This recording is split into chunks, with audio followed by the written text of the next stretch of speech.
Hello, everybody. Welcome to the show. It's Super Bowl 60, baby! Thanks to the Flagler Voice Podcast Studio for producing this show.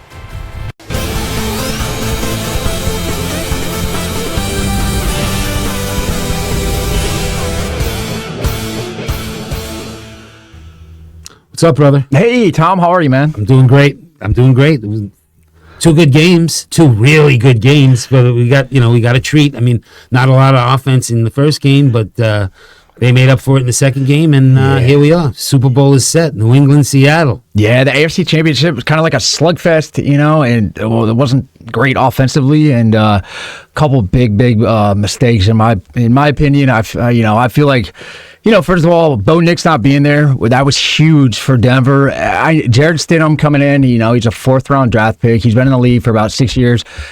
It started off great, second possession, 65-yard pass. But I think big mistake. I feel like they should have took the field goal and go up 10-0. You got the number one defense. I don't get it. I don't get why they tried to go for it on 4th and 1 with their backup quarterback. I feel like that kind of cost them the game, especially how the game turned out to be a blizzard. Yeah, I mean, and that was the thing. They were talking about the weather being so bad on the Northeast. As we know, they got smashed everywhere down the East Coast. Even North Carolina even had crazy amounts of snow. But I can tell you, man, weather wasn't supposed to be an issue in the Denver game. It was going to be cold, but then that snow started coming down, and we all know that the offense then it becomes bogged down a little bit because of the bad weather. But you had two great defenses too, slugging it out. Two great coaches. It was a great matchup. Yeah. And like you just said, Stidham. I remember when Ray Lewis and the Ravens won the Super Bowl with Trent Dilfer, who was a journeyman quarterback at the same time. Never had those great bust-out years that they expected from him as well. But, just don't make mistakes. Ray Lewis used to tell his quarterback, hey, listen, you don't make any mistakes, we'll win the game. And their defenses were good enough. Denver's defense was good enough to win that game and could have won that game. But stupid, two bad turnovers, and one at the end of the game was a killer. Yeah, and so they go for it on 4th and 1, which I think they should have took. They should have took the 3 points there to go up 10-0, and then Stidham has a horrible turnover that led to New England's first touchdown on the game. I really don't know what he was thinking. He was kind of like a shovel type push forward pass that ended up being a fumble. It really should have been a touchdown. They called the play dead, but they kind of overturned that. But they ended up scoring anyway. But yeah, man, Jared Stidham just like my father said, what did you expect? He hasn't had any game action all year. Yeah, no, exactly. To be thrown into that game, I mean, if you're going to get thrown in towards the end of the season, it's one thing. AFC Championship game, that's a tough, dude. That's a tough, Yeah. That's tough on anybody. I don't care who you are. Even if you're a seasoned veteran that's had a lot of success, that's coming in cold. Getting 1 week of running with your first team offense, that's a tough deal. Bo Nix, I mean, you couldn't have gotten yourself hurt at any worse time in a game before the championship, and that's the last series. Yeah. But I can tell you what impressed me the most. New England has had this magic carpet ride, as my producer gives me a scowl, has had this magic carpet ride to the Super Bowl, I believe. And I that sounds like a Jet hater. It's not. It's about just giving my, what I think about, the season. And they had the 32nd easiest schedule. Yeah. Then they come into the playoffs and they, home field, which is a big advantage for New England because they come out, they show out. And then, then the AFC Championship game, the other teams, their biggest weapon, let's face it. I mean, they don't really have a running game in Denver, as that was proven as well. And you lose Bo Nix and then Jared Stidham. And, no matter what Sean Payton magic dust he could put, it was not going to help him because Vrabel came just as prepared defensively. So yeah, to your point, you're right. New England, when they played Houston, they kind of, C.J. Stroud kind of gifted them 4 turnovers in the first half. Yeah. And that's it. There's the other one. There's the magic carpet ride. And then you like you pointed out the 32nd schedule as far as like win percentage in the NFL, and then you go play in the divisional game against Houston, and C.J. Stroud gives you the ball 4 times, and then you play Denver without Bo Nix. So yeah, their road to the. I'm not taking anything away from New England. No, you can't. That's a long road to get to. You know what I mean? To say it all luck is. I'm not saying that, but it has been easier. They've caught a lot of breaks right now, and it seems like a little bit of fate is on their side right now. And you know what? It's kind of interesting to me. Tom Brady and the 2001 season where Drew Bledsoe gets hurt. They ended up playing in the Blizzard game against the Oakland Raiders, the famous tuck rule game that ended up propelling Tom Brady to the Super Bowl, and it started a dynasty. Fumble. It was a fumble. It was a fumble. It's kind of like eerie. The similarities are. Oh yeah, good point. I didn't think about that. It's very similar. It seems like the 2025 New England Patriots are very similar to the 2001 New England Patriots. But Drake May's in his second year, and it seems like. Yeah, I'm glad. Yeah, it's very similar, and maybe this is going to be like the beginning of a journey for Drake May, where he goes on to win. I was impressed. Super Bowls, yeah. I was impressed with Drake May. First of all, his size. He is. I mean, the one interview with the woman, I was like, "Is that a toy?" Because he is 6'5". I mean, and he's an athlete. Yes, he is. Bottom line, an athlete. I mean, he rushed the ball 10 times for 65 yards. And listen, New England did what they're supposed to do. If you're going to run the ball, stick to the run. Yeah. Now, Stevenson had 75 yards, but 25 touches. Really gave them the ball. They possessed the time of possession was in their favor. Drake May was, I think he was 10 of 21 or. Yep. No, you're right. 10 of 21. 10 of 21. Yeah, for 86 yards. Now those aren't numbers that win championship games. But they were in a bad weather against another team with a great defense, and zero when their backup quarterback just couldn't answer the bell. Drake May 65 yards, like I said. Stevenson had 71 yards. So they did what they were supposed to do. And Vrabel, I just if you watch the pregame, his speech and everything, I wanted to go out on the field. I mean, that's how the adrenaline that he gets from his team, that they go out and they win that first quarter because of the adrenaline they take from the locker room. Yeah. And if playing any sports, that motivation that you get from somebody to go out and perform, and these guys are playing at such an elite level. And and they come out with some intensity. And man, how happy is New England right now too, man? Everyone was kind of thinking, did they get the hiring right with Mike Vrabel? And man, I knew they got that right because that guy, the success he had in Tennessee, and the Jets were looking for a coach. He stayed away from the plague, and I can't blame him. So Jet, we got to get a Jet thing. And he's really not that old. I think he's in his early 50s, and he's got a long career ahead of him, man. Yeah. This is going to be. I feel like New England hit a home run again, and you can't compare the two coaches. Bill Belichick is arguably the best NFL coach of all time. Maybe Bill Walsh is thrown up there too. Maybe Tom Landry, a couple others. But Bill Parcells. But man, New England, man, they couldn't be happier. And the cool thing is, this was a lot of no-name people on their defense. 100%. Yeah. Gonzalez showed he's the player. Yeah. He was the reason he was a first-round pick. And going back to Vrabel, first of all, the early 50s is very young. Yes, absolutely. Just because I share those moments. But I can tell you this, that Vrabel is. I just all the intensity that he brings. I mean, I remember watching Hard Knocks, and he's in the locker room, man. This guy's dropping F-bombs like they're like it's a vowel, and it's exciting. Yeah. Again, the analogy you used about the 2001 team, very similar path. Things fell their way. A lot of no-name guys on that early Patriots 2000 team. Tom Brady, 6th round, 199th overall pick. And you could thank the Jets for Tom Brady coming out, too, because it was Mo Douglas that hit Bledsoe and knocked him clear into the next beat. That's right. He split his spleen and everything. That was shows you the speed and the power of the NFL. I would not want to get hit.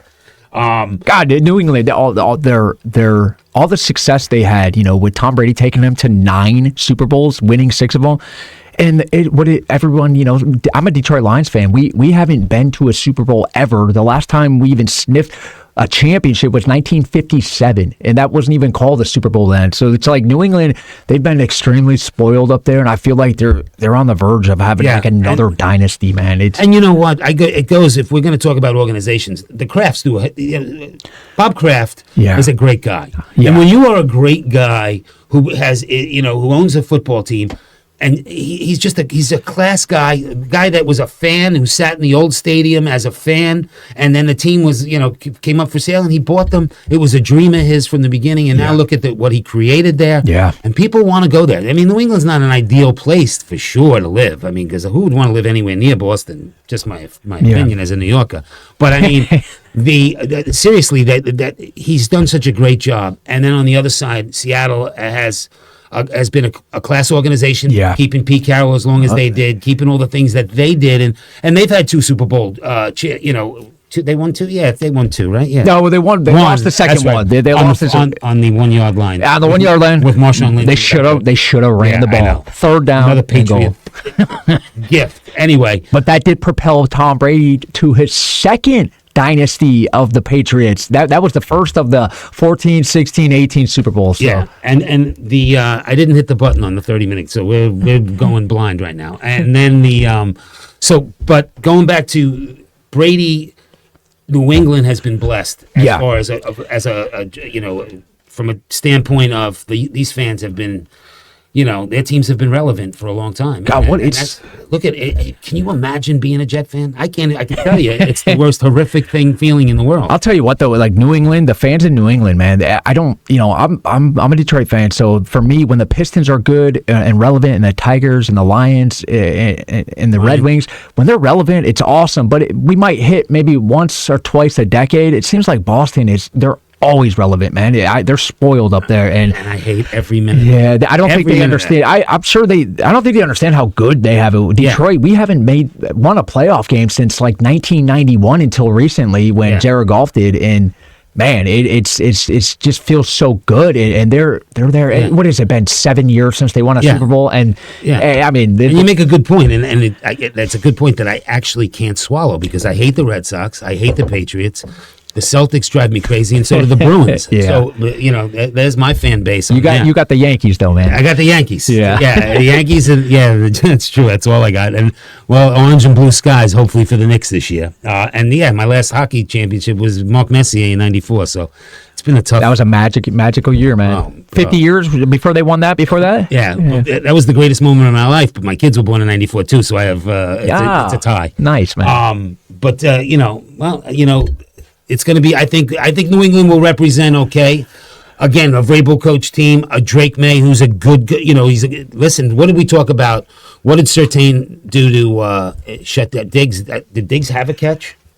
I don't even know. Did Diggs have a catch? We got to go to the let me see the videotape here. Stephon Diggs. He had 5 catches. He did 17 yards. 17. I was just gonna say 17 yards. Their leading receiver was Hollins, who had 51 yards. So Denver did everything they were supposed to do.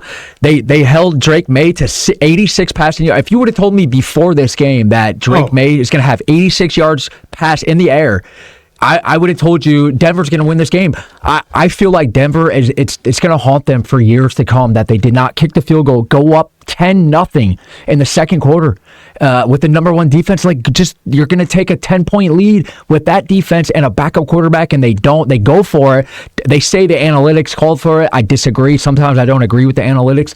I feel like they should have went up. Sometimes you just got to forget about the analytics and just look at the situation. You got a backup quarterback here. He hasn't started all year.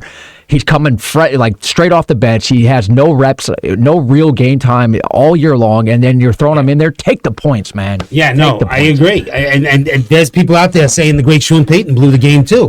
And I think Sean Payton was pushed into a situation where he had to make decisions based on the quarterback. He had to make those decisions. I mean, but taking the points is something that's a decision that should have been made because of the quarterback, not because. Yeah, you know what I mean. So that's a head scratcher to me. Now, the Rams, I get it when they went for it, but that's just a head scratcher to me on that one. I don't understand that. And the other thing too, I don't know if putting a blame on Sean Payton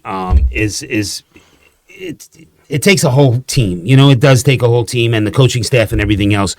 A team came prepared, and they were just, again, like you just said, not having a quarterback that's practiced with everybody now. And, let's face it, though, when you're practicing as the number one, QB1 practices against the starting defense. That's right. So you're getting the test that you're going to get, that you would get in the game because that's a solid defense. One more point it's not only I don't agree with the call on to go for it, I don't agree with the play call either. It was 4th and 1, and they ran Jared Stidham like a naked boot. It was. I don't understand that. He was not an athletic kid. No, it was crazy. If anything, just QB sneak it for a yard. I don't get it. Has anybody heard of tush push? That's a 5-yard guarantee. If you have any kind of beef up front, what I don't understand. And Denver has a pretty solid offensive line. I don't get it. I don't get that play call at all. And I believe that's where the difference was for the game because Harvey and Dobbins, and I thought Dobbins was going to have a lot better year than he ended up having. Bo Nix actually actually carried them.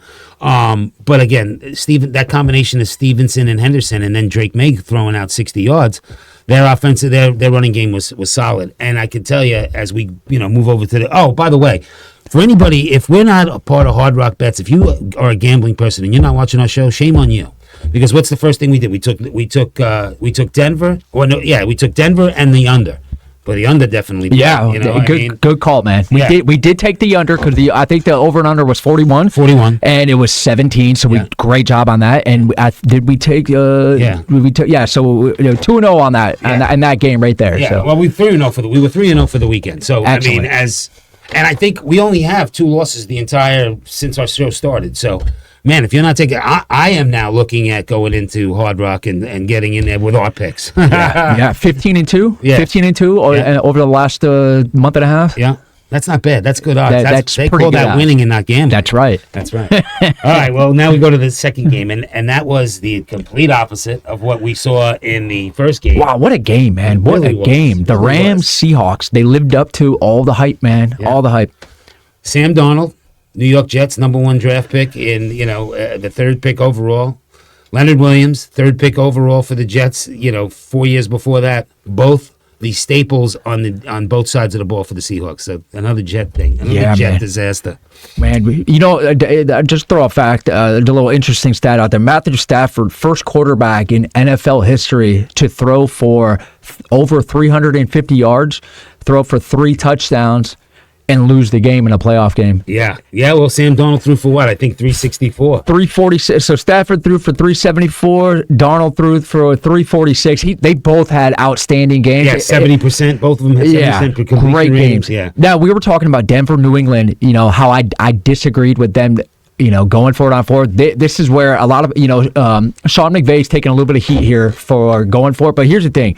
If you kick the field goal, and you give the ball back to Seattle, you don't know if you're going to get the ball back. And you saw they did get the ball back. They did get the ball back with 28 seconds left. So I feel like Sean Payton kind of knew that it's either we're going to score now or we're not going to have time. Because he only had one timeout when they went for it on 4th and 4. Right. Incomplete over the middle. But I don't fault him on this one.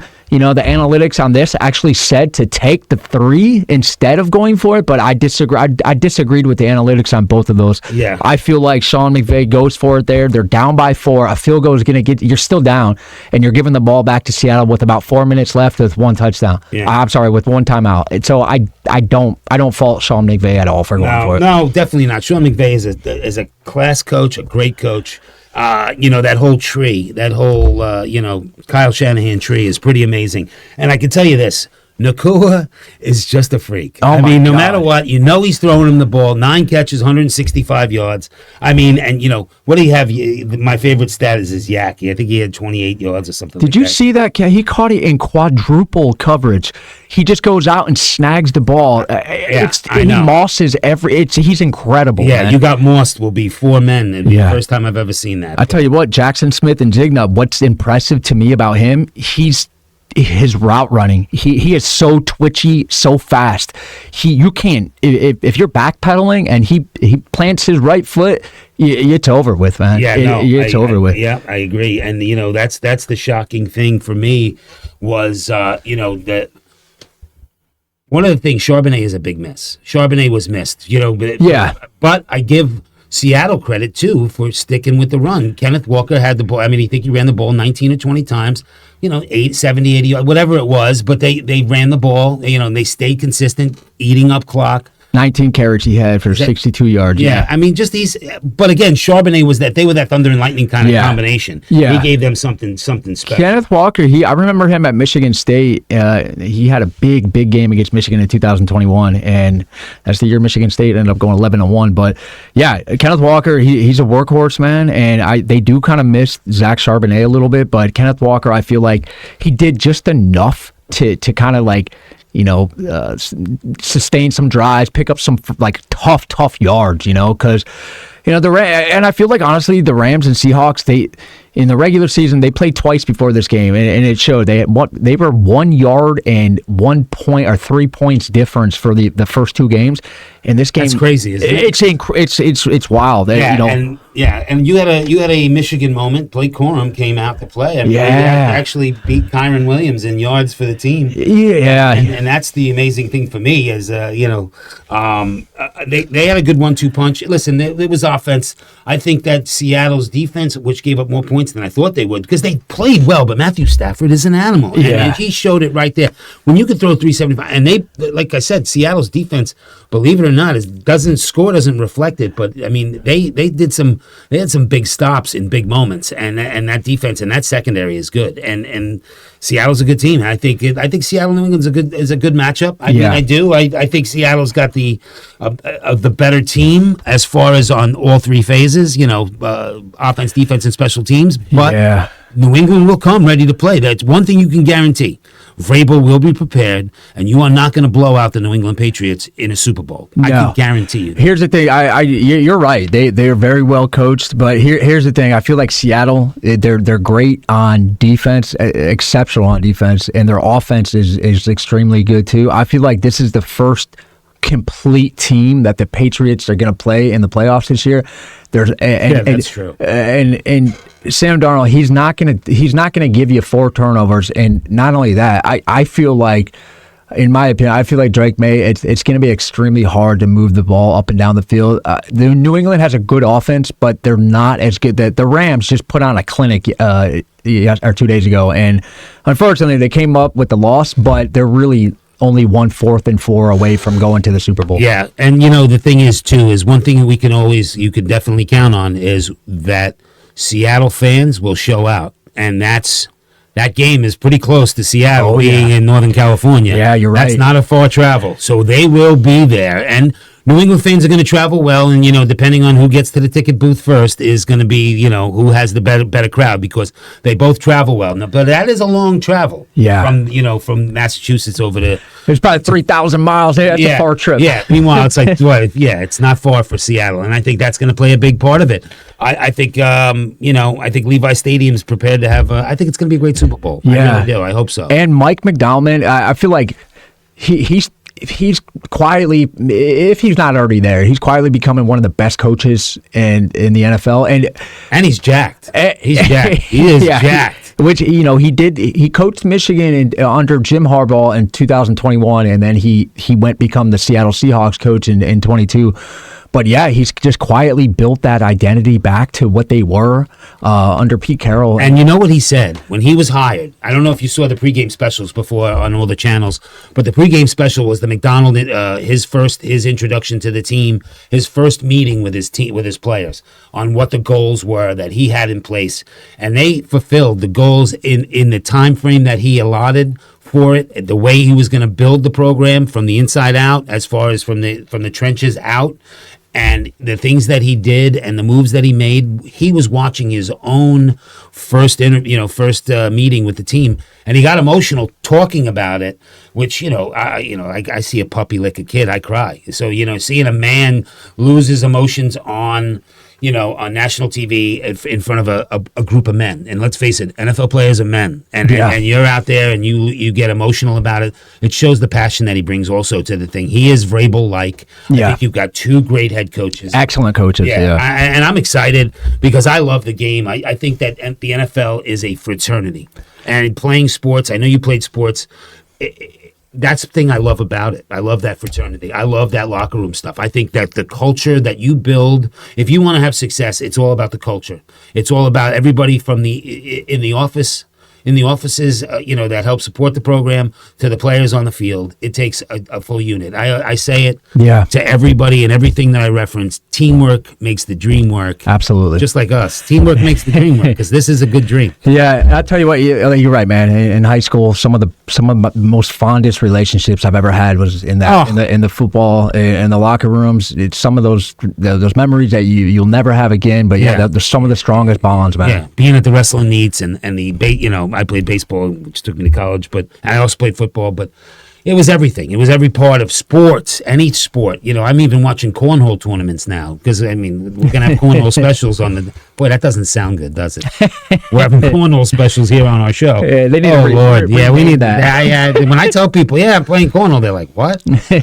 Yeah, but No, I'm out. Seattle Patriots, man, this is going to be a rematch of the 2014 Super Bowl. Russell Wilson against Tom Brady. That was the first of his second dynasty because they won in 01, 03, 04. Crazy that they could say that. Tom Brady has been the starting quarterback for two different dynasties, the 01, 03, 04 Patriots and the 14, 16, and 18 Patriots. It's insane. You couldn't write a script. Nobody would believe you if you wrote Tom Brady's in a movie. Nobody would believe you. Let me tell you something. I want you to do one thing. You like to watch your streaming, the Netflix and all that, through my new box that I have, not the free one.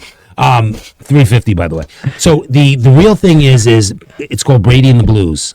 If you can watch that, Brady bought one of the English soccer teams, premier team. Okay. And he's one of the owners of the team. And listen, man, when he was onto something, he is involved. He's vested in it. If his name's on it, so he goes out to these games and he calls the coach of the soccer team every day, just to give him what he should think. You know, this guy didn't show any intensity on the thing. When he goes in and has these meetings before these pregame speeches, he's intense. Wow. There's F-bombs flying, and I'm telling you right now, the hair on my arm stands up just watching him. So that's the guy, that's the culture I talk about. Yeah. That's the New England way. Yeah. It goes from Belichick, who coached Vrabel, coached with Vrabel. Now Vrabel, the Brady, the fingerprints of Brady on there. It's the palm prints, the footprints of Brady on there.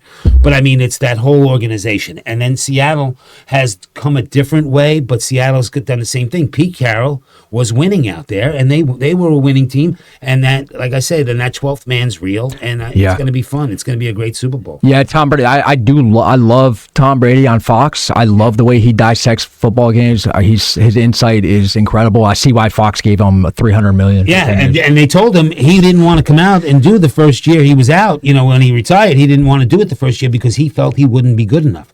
That man is a perfectionist and wants to be great at everything he does. And you know, as crazy as it sounds, it's such a lower level compared to Brady, but it's the way I bring everything in my life. I'm competitive. I follow guys like Tom Brady, because championships are bred through how you work. It's your work ethic. And he'll tell you that. You got to work hard to be the guys. He's the GOAT. He's the GOAT. He's the Michael Jordan of football, or should we say Michael Jordan is the Tom Brady of basketball? That's easy. That's it. They both had 6 champions. Then Tom came to Tampa and got one more, so he's one-upped them. He one-upped them. He's been to 10 Super Bowls and won 7. That's never be duplicated. Let me tell you what will never be duplicated. Going to 6 and winning 6. That was Jordan. Yeah. He didn't lose. Yeah. Jordan didn't lose at that level. But again, this is, I wouldn't be surprised if Jordan came back because Tom Brady got his 7th. I, in fact, thought he was going to re-suit up. He's a competitive freak. Tom Brady, Michael Jordan, 2 of the greatest ever. And Tiger Woods. And I feel like we've gotten to see in our lifetime the greatest athletes of all time. I mean, you go back even to Kobe, Michael, Tiger Woods, Tom Brady. We didn't have the Mickey Mantle but we've had some great baseball players. They're going to say Shohei Ohtani, but I have a hard time with that. Derek Jeter, he couldn't carry Derek Jeter's, but he's a Yankee. Brother, we're gonna have a guest picker next week. Actually, the week after for the Super Bowl. I think the Super Bowl show is going to be amazing. I've got a lot of friends and followers that are really getting involved in it, so I think we'll have some good viewers. And if you're a betting person, you better tune in because if you want to win. 15-2. We are 15-2. Bro, teamwork makes the dream work. Good job, man. Thanks, everybody. You too.